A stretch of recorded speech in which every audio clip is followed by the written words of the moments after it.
dara comme si c'est lui qui est le procureur le maître des poursuites qui doit blanchir loolu nag koo gis am nga ci sa njagar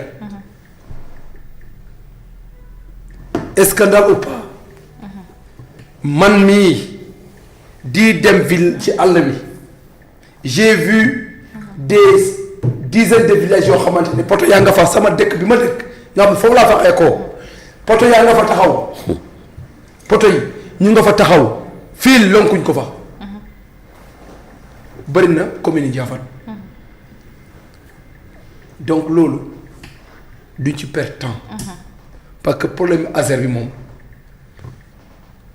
suñ ko gérer ñoom 2029 ñun dañ koy gérer suñ jëlaatee nguur gi muy neex muy neexal day leer. te moo leer balaa tas di jël nguur gi.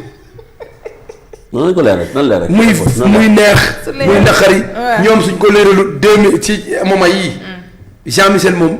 na xam ne 2029 suñ jëlee nguur gi day leer. loolu moom y a pas photo bu ñu kenn crier nag ne acharnement la par rapport ak ay renégociation mais ñaata yoon ñun waa ab notre régime. ñu renégocier ay affaire exemple bu gën a simple. mooy Eiffage. Eiffage ma foofu laa doon ñëw. Eiffage redevance domaniale annuelle Sénégal 1000 francs la doon am ñu renégocier ko ba mu ñu am 800 millions par an durée bi nga xam dañ ko prolongé ñu wàññi ko 10 ans non seulement loolu mais prolongation encore war a prolonger autoroute à péage bi fii ba Kaolack war ko prolonger ko fii ba Touba ak feneen war a dem feneen ak feneen donc renégociation yaakaar naa ne ci cas bi mooy renégociation bi nga xamante ne day amal njeexintal waa Sénégal li nga xam ne nag mooy le côté des hydrocarbures franchement j'ai honte quand des personnes censées de comprendre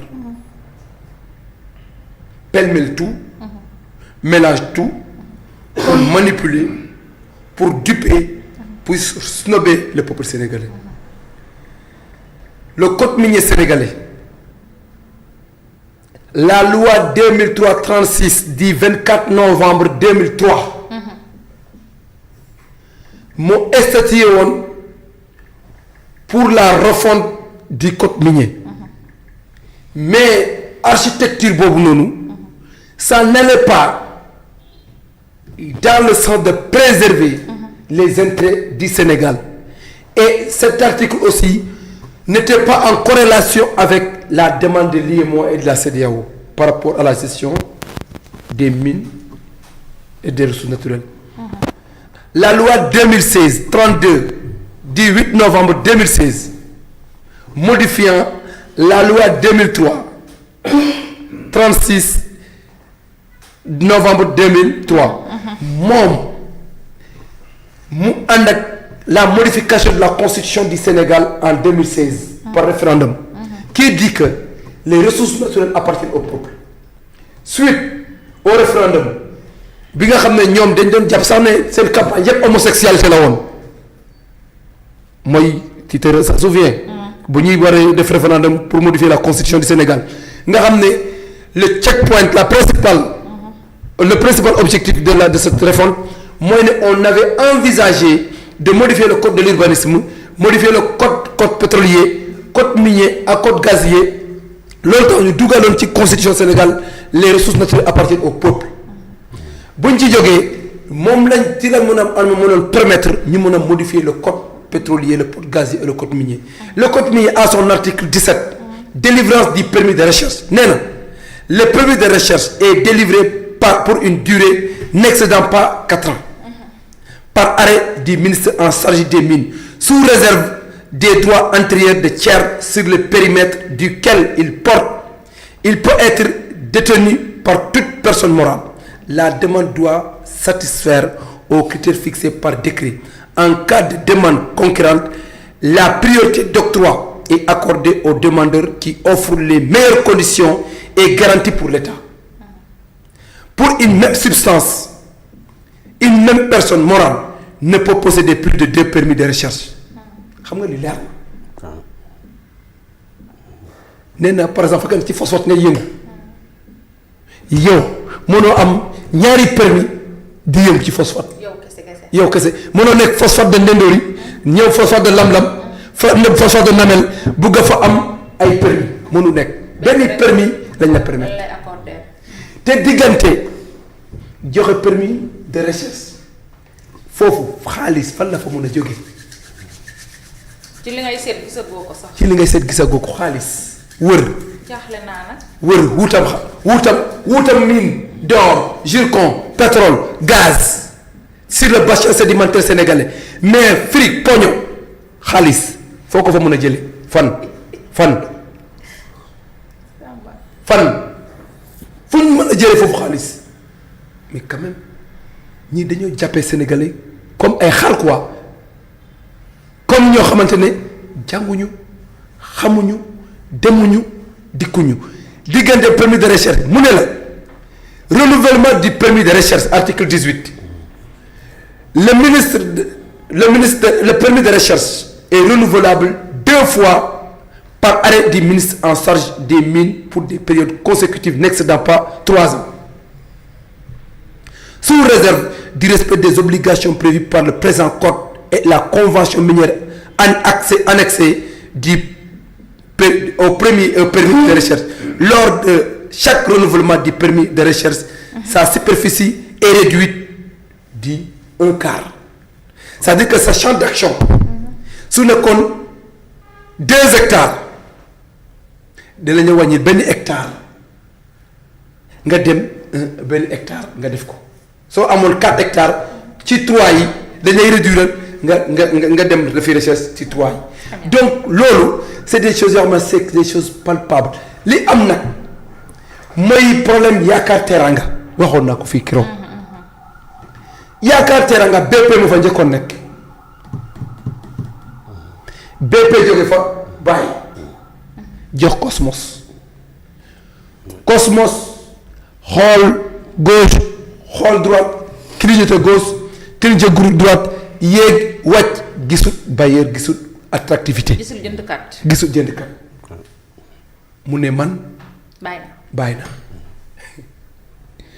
waaye jëkkër soo utee soxna indi ko kër ga soxna si sëy si dem boog ci biir xam ne yow li ko doon wax peut-être amul mu ne maa la fase jëkkër gi yow fase wu ma de man jigéen gi maa la fase. maa la ñaan baat maa fase maa bëggatu soo demee ci tool ba ne man maa fase. xam nga li ci biir. yow yow war nga xoolal sa bopp donc nag wax dëgg neex yàlla yaakaar teraanga noonu la demee li nga xam ne moom la ñuy wax pour ciment yi xam nga cimenterie bi fii ñooñu seen contrat mooy waaj a jeex. contrat bi day waaj a jeex te ñooñu xam naa ne contrat bi suy jeex dañuy dem. Sénégal amul lenn lu mu récupéré absolument rien ma la wax ne nag gaz président Macky Sall bu mu fi nekk étant connaisseur je défie kii comme Macky Sall ku ko gën a maîtriser pétrole ak gaz Sénégal amul. amul ci biir Pastef de la tête au poumon passant par les reins aux artères et aux veines.